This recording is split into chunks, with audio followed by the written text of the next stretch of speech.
అందరికీ నమస్కారాలు. ఈ వీడియోలో మనం ఏపీ పాలిసెట్ 2025 నోటిఫికేషన్ మరియు ఆన్లైన్ అప్లికేషన్ వాటి యొక్క తేదీల వివరాలు అన్నీ కూడా మనం తెలుసుకుందాం. Please subscribe path tech channel, like it and share it.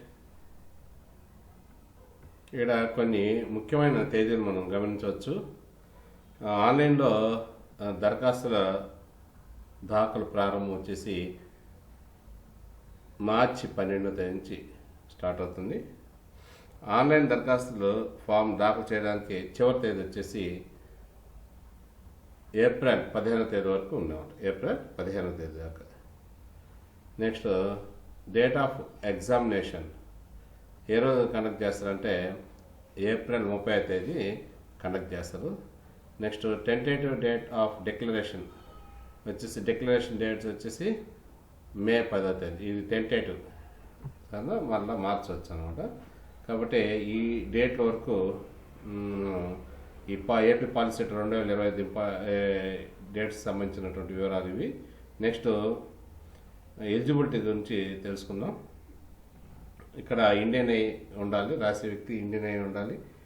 తర్వాత వచ్చేసి ఎస్ఎస్సికి సమానమైనది గుర్తించిన NIOS, అపాస్ ఇతర పరీక్షలకు చెందిన అభ్యర్థులు గణితం, భౌతిక శాస్త్రం, రసాయన శాస్త్రం సహా అన్ని సబ్జెక్టులో కనీసం 35% మార్కులతో పాస్ అయి ఉండాలి. నెక్స్ట్ ఇక్కడ చూస్తున్నట్లయితే మనం ఆంధ్రప్రదేశ్లో ఏప్రిల్ మే 2024లో జరిగే ఎస్ఎస్సి లేదా తత్సమాన పరీక్షకు హాజరైన లేదా హాజరవుతున్న అభ్యర్థులు మరియు ఇంకా ఫలితాలు ప్రకటించబడిన అభ్యర్థులు కూడా పాలిసెట్ 2025కి హాజరు కావచ్చు. అయితే ఇక్కడ వయో పరిమితి అనేటువంటిది ఏమీ లేదు. పాలిసెట్ 2025కి వయో పరిమితి అయితే ఏమీ లేదు. కాబట్టి అయితే స్కాలర్షిప్లు పొందాలంటే మాత్రము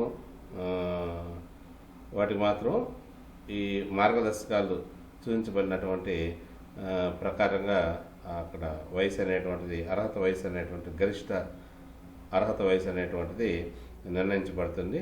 నెక్స్ట్ పాలిసెట్ 2025కి హాజరై మెరిట్ ర్యాంక్ పొందినంత మాత్రాన అభ్యర్థి అడ్మిషన్ కోసం నిర్దేశించిన అవసరాలను తెచ్చకపోతే అతనికి అడ్మిషన్ అనేటువంటిది దొరకదు.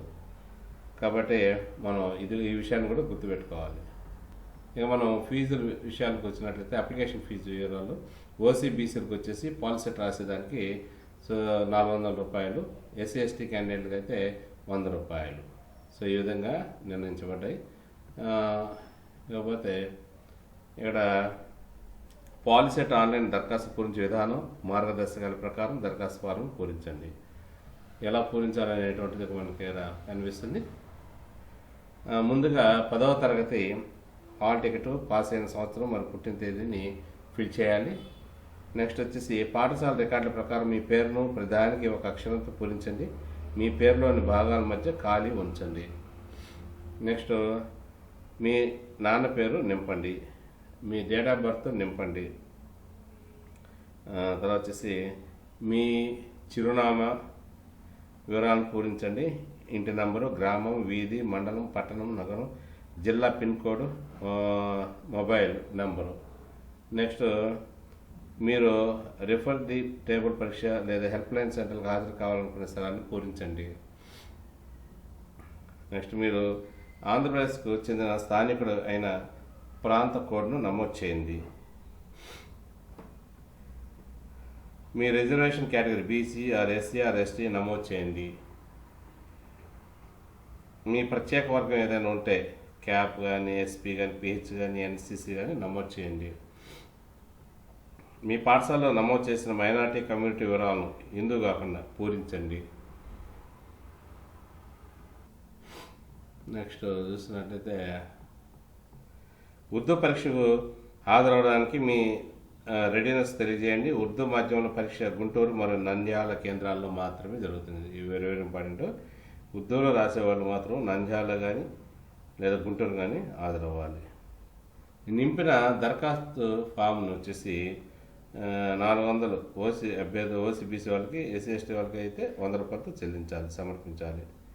ఇకపోతే హాల్ టికెట్ విషయానికి వచ్చినట్లయితే హెల్ప్ లైన్ సెంటర్లోని ఆపరేటర్ అప్లికేషన్ ఫామ్ ఇచ్చిన డేటా నమోదు చేసి స్కాన్ చేసిన తర్వాత ఫోటో మరి సంతకాన్ని అప్లోడ్ చేసి ధృవీకరణ కోసం విద్యార్థికి ప్రింట్అవుట్ ఇస్తారు. నమోదు చేసిన డేటాతో విద్యార్థి సాటిస్ఫాక్షన్ పొందితే ఆపరేటర్ కన్ఫర్మ్ బటన్ నొక్కి హాల్ టికెట్ను జనరేట్ చేసి దానికి సంబంధిత అధికారికి జారీ చేస్తారు.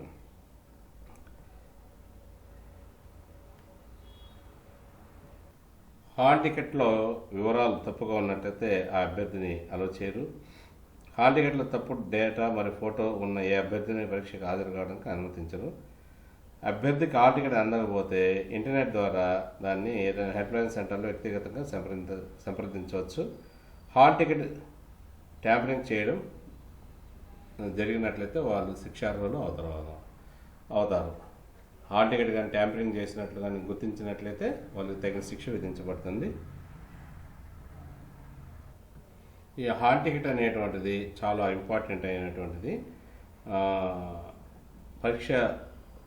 పరీక్ష తర్వాత పాలిటెక్నిక్లో ప్రవేశపోతే వరకు జాగ్రత్తగా దాన్ని ఉంచుకోవాలి. మీరు ప్రింటెడ్ హాల్ చూపించిన తర్వాత అభ్యర్థిని నియమించబడిన పరీక్షా కేంద్రంలోకి అనుమతిస్తారు. పరీక్షా కేంద్రం యొక్క స్థానం తెలుసుకోండి. పరీక్షా కేంద్రానికి రూట్ మ్యాప్ తెలుసుకోవడానికి హెచ్ఎల్సీ సిబ్బంది సహాయం తీసుకోండి. ముందుగా 10వ తరగతి హాల్ టికెట్ పాస్ అయిన సంవత్సరం మరియు పుట్టిన తేదీని పూరించండి. సో ఇటువంటి జాగ్రత్తలు తీసుకొని మరి ఇక్కడ పైన తెలిపినటువంటి తేదీల ప్రకారం మీరు ఆన్లైన్లో దరఖాస్తులు ఫిల్ చేసి అప్లై చేయండి. Please subscribe for the channel, like it and share it. Thank you.